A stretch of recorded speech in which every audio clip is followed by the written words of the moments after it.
Hello students, आप सब कैसे हैं? आई होप दैट आप सब अच्छे होंगे और मन से पढ़ाई कर रहे होंगे। प्रीवियस लेक्चर में डिस्कस करा था introduction to electric charges and fields.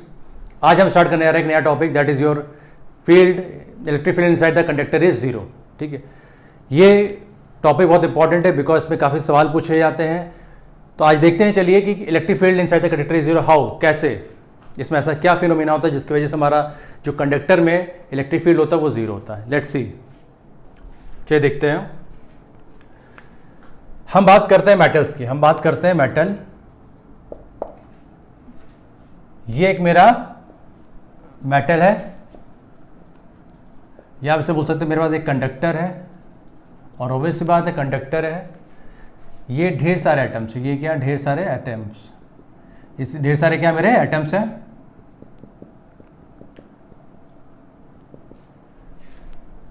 तो मैंने आपसे कहा कि electric field inside the conductor is zero.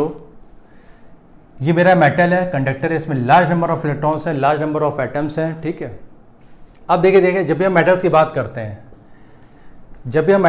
करते हैं, तो ये कुछ चीज़ें हमें ध्यान में रखनी पड़ेंगी। ठीक है, अगर हम मेटल्स की बात करते हैं वहाँ हमें पता है कि मेटल्स में क्या होता है, large number of free electrons होता है, large number of free electrons easily available रहते हैं। ऐसा क्यों होता है? देखिए, ये मेरा सपोज एक एटम, ये न्यूक्लियस हो गया, ये मेरा क्या हो गया, ऑर्बिट हो गया, इलेक्ट्रॉन्स मेरे मूव कर रहे हैं। ठीक है, ये देखिए, ये न्यूक्लियस है, ये पॉजिटिवली चार्ज्ड है, ये मेरे इलेक्ट्रॉन्स हैं। अब ये हमारे इलेक्ट्रॉन्स का तो लूजली हेल्ड होते हैं, तो they can easily come out. ठीक है, ये इलेक्ट्रॉन ईजिली बाहर आ जाते हैं। तो हम भी कहते हैं कि in metals we are large number of free electrons easily available and these electron can easily move. ये चीज़ ध्यान रखिएगा। और इस पूरे कंसेप्ट को समझने के लिए हमें कुछ चीज़ों को जानना बहुत ज़रूरी है कि बॉन्ड चार्जेस क्या होते हैं, रीडिस्ट्रीब्यूशन ऑफ चार्जेस क्या होता है, and what is your electrostatic equilibrium. तो ये सब चीज़ें पहले हम लोग डिस्कस करते हैं, थोड़ा सा बैकग्राउंड बनाते हैं, उसके बाद हम इस पूरी चीज़ को समझते हैं। ठीक है, तो अभी मैंने ये बात करी कि मैं मेटल्स की बात कर रहा हूँ, मेटल्स बोलिए चाहे कंडक्टर्स बोलिए, तो कंडक्टर्स में क्या होता है, large number of free electrons होते हैं, ईजिली अवेलेबल होते हैं, दे कैन ईजिली मूव। ठीक है, अब मैं बात करता हूँ बाउंड चार्जेस क्या होते हैं। सपोज देखिए मेरा क्या है, जब ये इलेक्ट्रॉन बाहर आ गया तब यहां पर क्या हुआ मेरा, सपोज मेरा इलेक्ट्रॉन बाहर आ गया तो हुआ क्या कि यहां पर इस एटम में क्या हुआ, नंबर ऑफ प्रोटॉन्स ज्यादा हो गए, नंबर ऑफ प्रोटॉन्स क्या हो गए, ज्यादा हो गए as compare to number of electrons. ठीक है, जब ये इलेक्ट्रॉन्स बाहर आ गया तो मैंने कहा कि अब ये मेरा जो एटम है that is your positively charged ion, positively charged ion. और ये मैं बोल सकता हूं ये मेरा क्या है, पॉजिटिव चार्ज। ये क्या मेरा पॉजिटिव चार्ज है। जब भी इलेक्ट्रॉन्स बाहर आएगा तो एटम क्या हुआ, इसमें नंबर ऑफ प्रोटॉन्स ज्यादा हो गया as compare to number of electrons. तो मैं ये कह सकता हूं मेरा ये क्या पॉजिटिवली चार्ज्ड आयन है, ये मैं बोल सकता हूं ये मेरा पॉजिटिवली चार्ज है। ठीक है, अब ये ध्यान रखिएगा कि ये पॉजिटिव चार्ज हो गया, तो पॉजिटिव चार्ज मूव नहीं कर सकता, पॉजिटिव चार्ज कांट मूव। ये चीज ध्यान रखिएगा। और इसी को मैं बोलता हूं बाउंड चार्ज। दैट मीन्स कि ये जो मेरा पॉजिटिव चार्ज है ये मेरा मूव नहीं कर सकता। अब मैं बात करता हूं रीडिस्ट्रीब्यूशन ऑफ चार्जेस की। ये भी बहुत बड़ा इंपॉर्टेंट टॉपिक है, इसको भी बहुत समझना बहुत जरूरी है कि ये क्या होता है। चलिए देखते हैं, लेट्स सी। अब देखिए क्या होता है कि सपोज मेरे पास ढेर सारे इलेक्ट्रॉन्स, क्या इलेक्ट्रॉन्स है, देखिए लाइक दिस। ठीक है, ढेर सारे मेरे पास इलेक्ट्रॉन्स है। अब अगर देखा जाए तो इनके बीच में रिपल्शन होगा, क्योंकि लाइक चार्जेस हैं, like charges ripple each other, तो इनके बीच में रिपल्शन होगा। तो क्या होगा, ये इलेक्ट्रॉन अपने आप को इस तरह से डिस्टेंस करेंगे, इस तरह से अपने आप को प्लेस करेंगे सो दैट इनके बीच का जो रिपल्शन हो वो कम से कम हो जाए। क्योंकि आपको पता है कि आप डिस्टेंस बढ़ाओगे तो मेरा फोर्स क्या होगा, कम होगा। तो ये इलेक्ट्रॉन्स अपने आप को इस तरह से प्लेस करेंगे कि इनके बीच का रिपल्सिव फोर्स क्या हो जाए, कम हो जाए। ठीक है ना। तो मैंने कहा कि ये इलेक्ट्रॉन्स अपने आप को इस तरह से रिडिस्ट्रीब्यूट करेंगे कि इनके बीच में फोर्स क्या हो जाए, रिपल्सिव फोर्स क्या हो जाए, कम से कम हो जाए। ठीक है, तो रीडिस्ट्रीब्यूशन ऑफ चार्जेस का मतलब ये होता है। ठीक है, अब हम बात करते हैं इलेक्ट्रोस्टैटिक इक्विलिब्रियम की। ये कैसा इक्विलिब्रियम होता है जहां पर चार्ज पर नेट इलेक्ट्रिक फील्ड क्या होती है, जीरो होती है।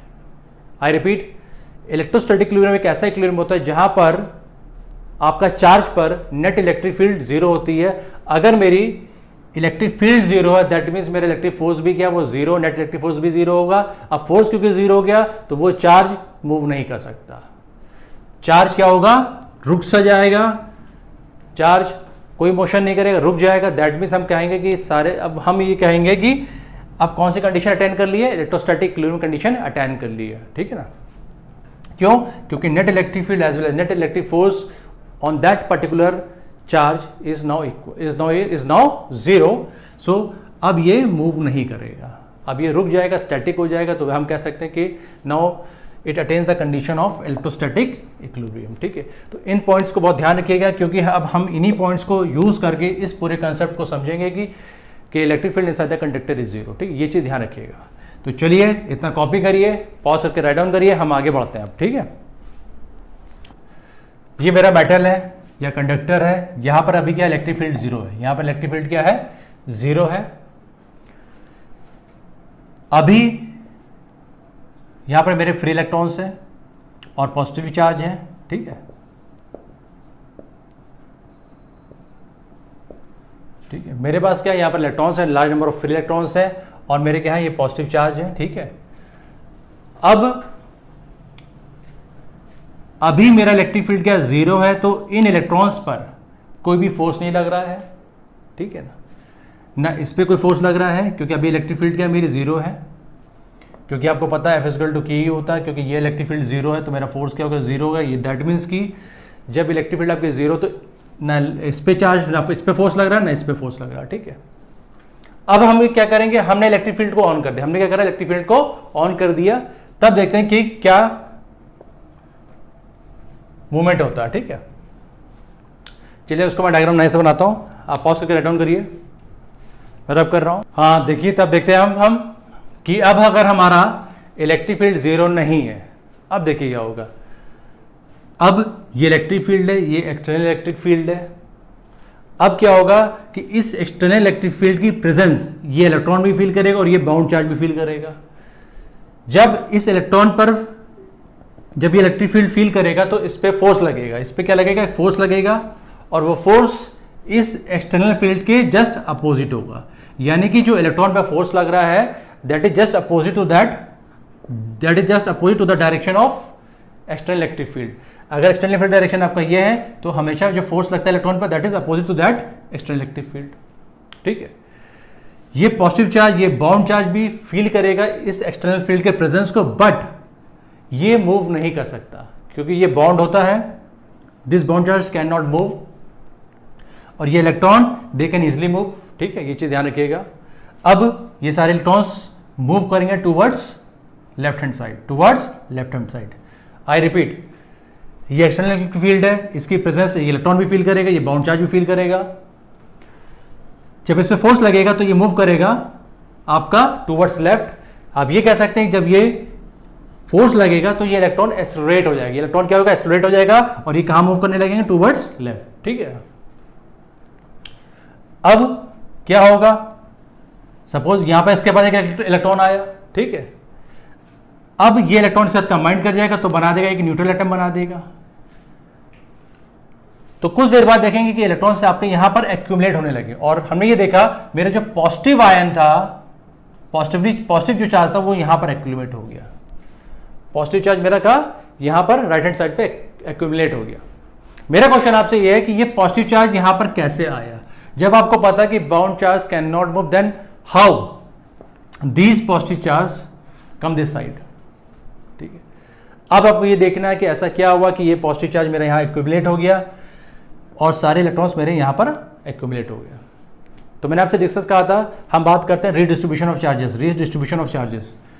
जब मैं इलेक्ट्रिक फील्ड ऑन करता हूं तो इस पर फोर्स लगेगा, ये फोर्स लगने पे ये इलेक्ट्रॉन एक्सेलरेट होंगे और ये मूव करेंगे लेफ्ट हैंड साइड पे, बट ये जो पॉजिटिव चार्ज है they are bound, they can not move. But अभी मैंने ये देखा कुछ देर बाद क्या होगा कि यहाँ पर एक्यूमुलेशन हो जाएगा इलेक्ट्रॉन्स का पूरा, और यहाँ एक्यूमुलेशन किसका हो जाएगा, पॉजिटिव चार्ज का। ये कैसे हुआ, पॉजिटिव चार्ज यहाँ पर कैसे पहुंचा, तो मैं बताता हूँ, देखिए ध्यान से। लेट्स सी, इसको देखते हैं, चलिए इसको देखते हैं होगा क्या। देखिए जैसे ये इलेक्ट्रॉन है मेरा यहाँ मूव हुआ, ठीक है। तो सपोज यहाँ पर मेरा एक पॉजिटिव चार्ज है और ये मेरा क्या है, सपोज न्यूट्रल एटम है, ये मेरा एक पॉजिटिव चार्ज है, ये इलेक्ट्रॉन है, यहाँ पर मेरा क्या है, एक पॉजिटिव चार्ज है, यहाँ मेरा एक क्या, एक एटम है, इस तरह से। आई रिपीट, बहुत ध्यान से दिखेगा, मैंने आपसे कहा कि यहाँ पर राइट हैंड साइड पे पॉजिटिव चार्ज पहुंचा कैसे यहाँ पर पहुंचा, तो मैं वही बता रहा हूँ आपको कि कैसे पहुंचा। ध्यान से देखिएगा कि ये मेरा एक एटम था, इससे इलेक्ट्रॉन बाहर आ गया तो ये पॉजिटिवली चार्ज हो गया, ये इलेक्ट्रॉन हो गया, ठीक है। अब ऑब्वियसली बात है मैट्रिक्स में मेरे तो large number of free electrons होते हैं, तो यहां पर क्या सपोज एक इलेक्ट्रॉन हुआ होगा, यहां पर इनके बीच में अट्रैक्शन हुआ तो ये किस में कन्वर्ट हो गया, एक न्यूट्रल एटम में, लाइक दिस। जब ये इलेक्ट्रॉन यहां से यहां गया तो ये क्या बन गया, पॉजिटिव चार्ज बन गया, ठीक है। इसी तरह से यहां कोई इलेक्ट्रॉन होगा किसी एटम में, ये इलेक्ट्रॉन यहां जाएगा तो ये बन जाएगा न्यूट्रल एटम, ठीक है। अब ध्यान से देखिएगा यहां पर भी पॉजिटिव चार्ज है, यहां पर एक इलेक्ट्रॉन होगा तो ये स्विच करेगा तो यहां पर क्या बन जाएगा, एक पॉजिटिव चार्ज मिल जाएगा। तो हम लोग यहां पर बार बार कहेंगे कि यहां पर हमेशा रीडिस्ट्रीब्यूशन ऑफ चार्जेस होगा, और तब तक होता रहेगा डिस्ट्रीब्यूशन ऑफ चार्जेस जब हमारा सारा इलेक्ट्रॉन इस तरफ आ जाए और सारा पॉजिटिव चार्ज मेरा इस तरफ आ जाए। और जब ये कंडीशन हम अटेंड करेंगे तो यहां पर एक इलेक्ट्रिक फील्ड एस्टेब्लिश होगी, क्या होगी, इलेक्ट्रिक फील्ड एस्टेब्लिश होगी, और उसका जो मैग्नीट्यूड होगा इस एक्सटर्नल इलेक्ट्रिक फील्ड के बराबर होगा। तो हम ये कह सकते हैं कि ये जो इंटरनल इलेक्ट्रिक फील्ड होगी cancel this external electric field. I repeat, यहां पर रीडिस्ट्रीब्यूशन ऑफ चार्जेस हुआ कब तक होता रहेगा, जब तक आपका ये जो एक नेट इंटरनल इलेक्ट्रिक फील्ड की वैल्यू इस एक्सटर्नल फील्ड के बराबर ना हो जाए, तब तक रीडिस्ट्रीब्यूशन ऑफ चार्जेस होता रहेगा। अब क्या होगा कि किसी भी पॉइंट पे आप चेक करेंगे तो नेट इलेक्ट्रिक फील्ड क्या होगा, जीरो होगा, क्योंकि देखिए यहां पर जो इंटरनल इलेक्ट्रिक फील्ड का डायरेक्शन ये है और एक्सटर्नल इलेक्ट्रिक फील्ड डायरेक्शन क्या ये है, तो कैंसिल आउट इच अदर, यानी हर एक पॉइंट पे इलेक्ट्रिक फील्ड क्या हो गई, जीरो हो गई, ठीक है ना। अब जब इलेक्ट्रिक फील्ड जीरो हो गई तब जो मेरे इलेक्ट्रॉन्स थे वहीं रुक जाएंगे, अब इलेक्ट्रॉन्स में फर्दर मूवमेंट नहीं होगी, बिकॉज जो नेट इलेक्ट्रिक फील्ड मेरी जीरो हो गई, नेट फोर्स इलेक्ट्रॉन पे जीरो हो गया। अब इलेक्ट्रॉन या मैं कह सकता हूं चार्ज अब मेरा मूव नहीं करेगा, अब मेरा चार्ज मूव नहीं करेगा, वो वहीं स्टॉप हो जाएगा। अब हम ये कह सकते हैं कि कौन सी स्टेट इन्होंने एक्वायर कर ली, that is your electrostatic equilibrium, because net force on each charge is equal to zero. Now electron या हम बोल सकते हैं charge is not going to move further. It attains the condition of electrostatic equilibrium. यहां तक कोई doubt होता है प्लीज मुझे कमेंट करिएगा, ठीक है, प्लीज मुझे कमेंट करिएगा, कोई डाउट होता है प्लीज कमेंट करिएगा। चलिए एक बार फिर से इसको देख लेते हैं कि यहां पर पॉजिटिव चार्ज कैसे आया। मुझे लग रहा है कि यहां पर आपको कंफ्यूजन हो रहा होगा, तो फिर से एक बार डिस्कस कर लेते हैं हम लोग। आइए चलिए।